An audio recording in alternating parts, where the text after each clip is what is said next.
Hai sahabat online, selamat datang di Dapur IRT Channel. Kali ini aku mau review time ya. Nah, ini dia barang yang mau aku review ke teman-teman semua, yaitu Cosmos Blender tipe 2 LCB 282P. Buat yang baru mampir ke channel ini, jangan lupa subscribe kalau belum ya.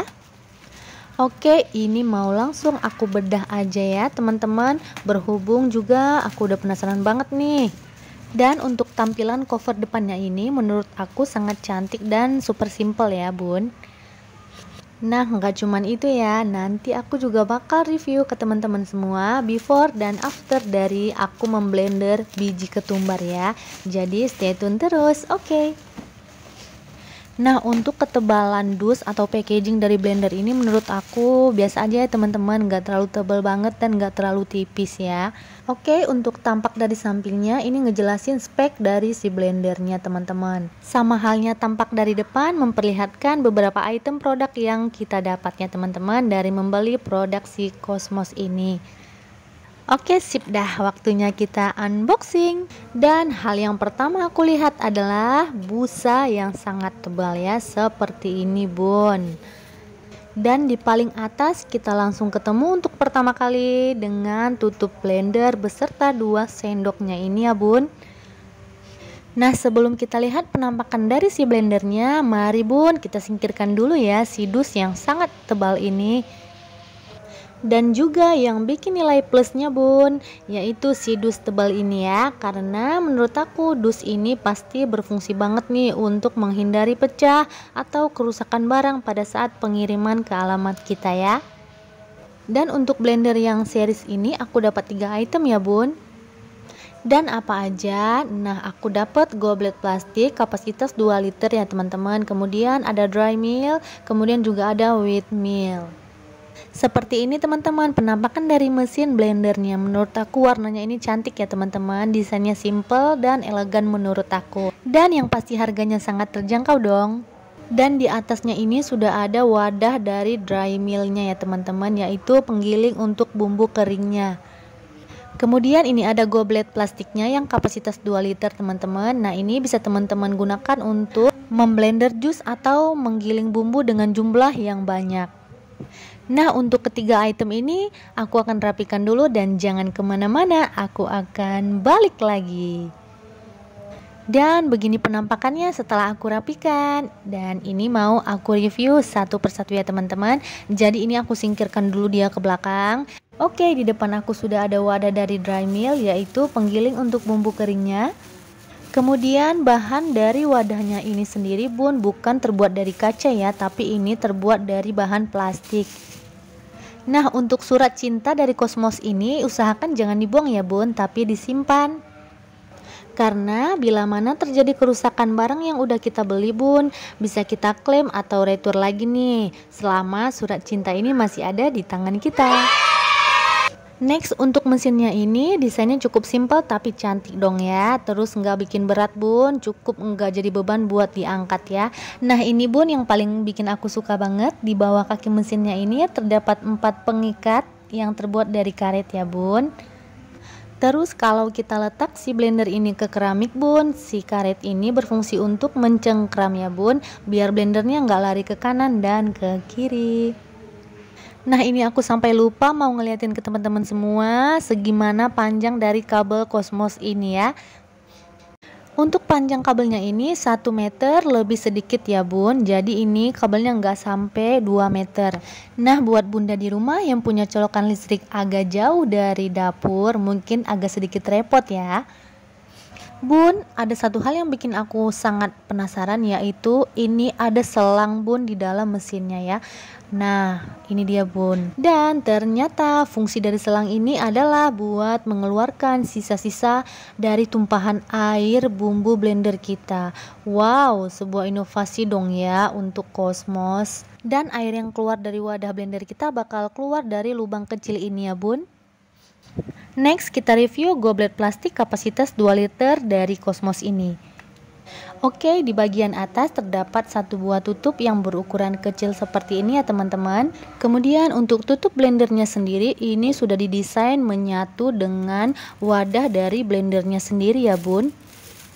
Di sini aku lagi mindahin wadah ketiga yang aku dapet, yaitu wadah wheat mill, yaitu penggiling bumbu basahnya bun. Nah, buat ngebuka dan tutup wadah blender ini gampang banget ya bun, cukup tinggal pencet aja seperti ini di bagian belakangnya dan secara otomatis terbuka dan tertutup begitu bun. Untuk tutup yang berukuran sangat kecil ini aku nggak tahu detailnya seperti apa fungsinya, tapi aku suka banget ya, karena kalau ada bumbu yang ketinggalan mau di blender bisa langsung kita cemplungin aja tuh bumbunya dari atas ya kan. Dan untuk kapasitas dari blendernya sendiri ini menurut aku lumayan besar ya bun, untuk maksimal ukuran 1500 ml ini kelihatan ya bun. Dan juga ada plusnya lagi dari aku, yaitu wadah blendernya ini terbuat dari plastik bun ya, jadi aman dan gak rentan dari pecah karena gak terbuat dari bahan kaca ya bun. Nah, walau terbuat dari bahan plastik, wadahnya ini bening banget loh. Kayak seumpama misalnya lo lagi ngaca ya, tembus nih dengan jarak 5 meter. Oke lanjut, ini aku mau nge-review wadah dari dry mill, yaitu penggiling bumbu keringnya bun. Nah, untuk penggiling bumbu kering ini sendiri memang rata-rata itu berukuran kecil ya bun. Dan untuk wadahnya juga sama, terbuat dari bahan plastik, serta ini mudah dan gampang banget untuk dibuka. Kemudian berdasarkan klaim dari tipe blender ini, dia mengklaim sudah dual shape blade teman-teman, atau mata pisaunya itu berfungsi untuk melumatkan atau menghaluskan bahan-bahan makanan itu menjadi lebih halus teman-teman, seperti itu. Oke beres ya bun, ini kita lanjut yang ketiga di wadah penggiling bumbu basah atau wheat mill. Nah, untuk produk ketiga yang kita dapat ini penampakannya kira-kira seperti ini ya bun. Untuk bahan terlihat sama seperti produk yang nomor 1 dan nomor 2 dan nomor 3 ini bun. Ya bisa dibilang ya produk ini mereka itu sekandung, sedarah dan seangkatan atau apalagi deh. Untuk bagian bawah dari ketiga produk ini, untuk wujudnya sendiri ketiganya itu sama persis bun. Dan ini juga lumayan dalam ya bun untuk jenis ukuran penggiling bumbu basah. Nah, kalau dibuka ini dari dalam masih ada dalamnya lagi bun. Ya paham lah ya kalau udah dilihat. Dan ini udah selesai untuk review dari ketiga blender ini. Kemudian jangan kemana-mana bun, aku bakalan mau uji coba dari blender jenis penggiling bumbu kering. Nah, biji ketumbar ini jadi bahan yang mau kita haluskan untuk uji coba. Bunda, untuk hal yang satu ini jangan dilewatkan ya, karena produk ini mengklaim dia memiliki kunci pengaman atau safety lock system ya. Jadi aku bakal ngasih tutorial cara menggunakan dan mengaktifkan fungsi dari blender ini. Nah, dari tanda panah ke bawah ini teman-teman, kita tinggal ikutin aja nih pengaturan dari petunjuk di mesin blendernya ini teman-teman. Aku ulang sekali lagi ya bun, ini tanda panahnya kita ikutin sesuai dengan tanda panah yang di mesin. Kemudian kita masukkan seperti ini, lalu kita tinggal putar aja dari arah kiri ke arah kanan. Dan itu udah aktif secara otomatis sistem locknya teman-teman.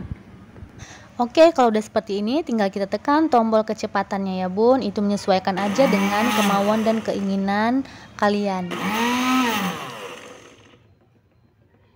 Oke, sesuai janji aku, di sini aku udah siapin bahan biji ketumbarnya bun buat aku giling dan aku halusin. Tapi di sini aku mau halusin biji ketumbarnya itu pakai blender si basah ini ya. Karena kalau pakai blender yang kering ini kita udah tahu dong kalau dia pasti bakal bisa ngehalusin biji ketumbar kita. Dan karena kita mau sebaliknya nguji coba dari blender basah ini ya, jadi kita lihat bersama ya bun, penggiling bumbu basah ini mampu atau tidak menggiling dari bumbu kering kita ini alias si ketumbarnya ya. Nah, ini mau langsung kita masukin aja semua biji ketumbar yang sisa stok di dapur aku. Oke, bumbu keringnya udah masuk bunda. Nah, ini aku mau pakai kecepatan yang sedang dulu ya teman-teman. Ntar kalau memang dia kiranya belum halus, baru aku pakai kecepatan yang satu tingkat di atasnya lagi, yaitu yang high.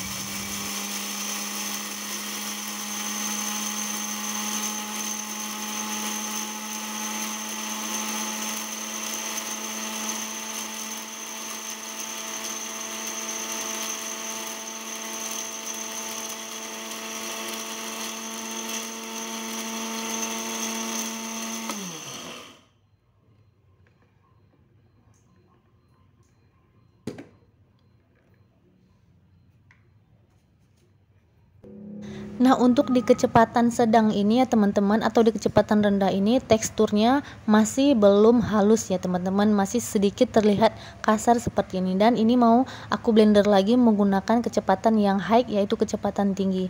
Kita lihat nih dia bakal bisa halus atau enggak ya.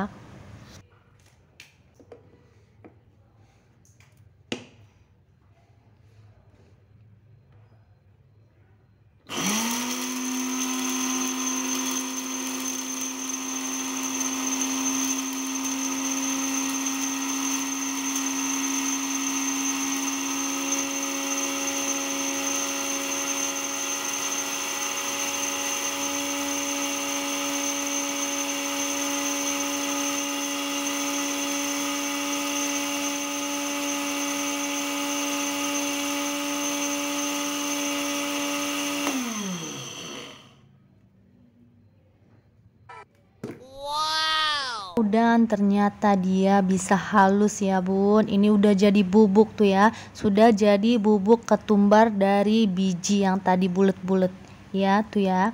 Ini tuh teksturnya halus ya bun. Dan untuk mata pisaunya sendiri dia udah memakai dual shape blade teman-teman. Nah, sekian dulu untuk review aku kali ini. Ambil positifnya dan tetap semangat ya. Semoga teman-temanku dalam keadaan sehat selalu. Kalau ada pertanyaan silahkan komentar. Jangan lupa like, komen, dan subscribe-nya. Terima kasih sudah menonton. Semoga bermanfaat dan sampai jumpa di next video.